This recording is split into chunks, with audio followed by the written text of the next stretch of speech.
Сәлеметсіздер, номері 9 жалпы орта білім беретін мектептің 7-ші В сынып оқушысы Алдияр Ахмарал. Бірге таза Қазақстан акциясының жобасын ұсынамын.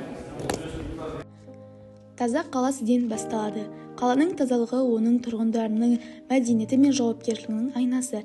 Әрбір адам қоршаған ортаның көркеюіне өз үлесін қоса алады. Егер бәріміз табиғатымызды аялауды, қаламызды таза ұстауды әдетке айналдырсақ, болашақ ұрпаққа әдемі әрі жайлы ортақ қалдыра аламыз. Тазалық ол ортақ міндетіміз. Күнделікті өмірде қарапайым ғана әдеттерді қалыптастыру арқылы қоршаған ортаны таза ұстауға көмектесе аламыз. Егерде біз қоқыстарды арнайы жәшікке салсақ, ұсақ әрекет, бірақ үлкен өзгеріс алып келеді.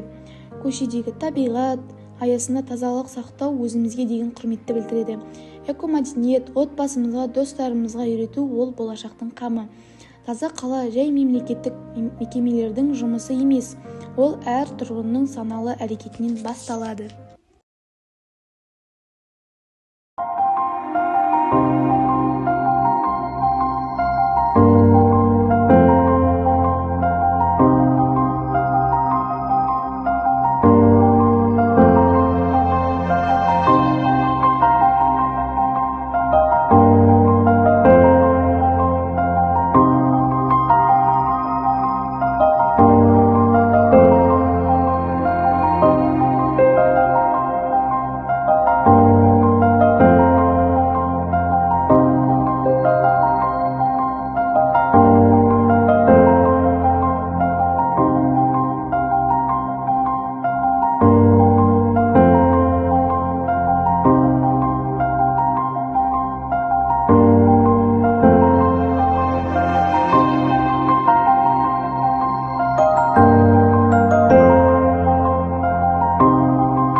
Табиғат адамзаттың алтын бесігі, өміріміздің қайнар көзі. Ол бізге таза ауа, мөлдір су, құнарлы топырақ пен алуан түрлі тіршілік иелерін сыйлайды.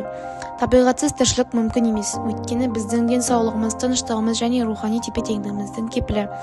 Алайда қазіргі замандық технологиялық өндірістік процестер мен дамуының жауапсыз әрекеттер үлкен зиян келтіруде. Ормандар отталып, өзен-көлдер ластанып, ауа сапасы нашарлап барады. Экологиялық апаттардың алдын алу үшін әрбіріміз табиғатты қорғау жолында нақты қадамдар жасауымыз керек. Табиғат біздің денсаулығымызға тікелей әсер етеді. Демек, табиғатты қорғау өз өмірімізді деген сөзді білдіреді.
Таза қала сізден басталады сөзінің маңызы өте зор.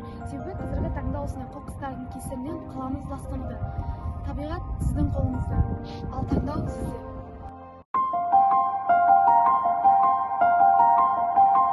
О, адамзат аялашы қорғашы, өзің туып, өзің өскен ортаны, келе жатыр талай сәби өмірге, ең болмаса соның жайын ойлашы. Ей ағасы, інісі мен бауырлар, мен айтатын сөзіме құлақ сал. Табиғат пен адам егіз емес пе, өкінерсің кетсе егер келмеске. Ата-баба ел үшін аттанған, сол кездерде бізге сеніп сақтаған, ұрпақтардан ұрпаққа мұра етіп, қазақ жерін қарашықтай сақтаған. Адамзаттың табиғатсыз күні жоқ, табиғаттың мұны айтар тілі жоқ.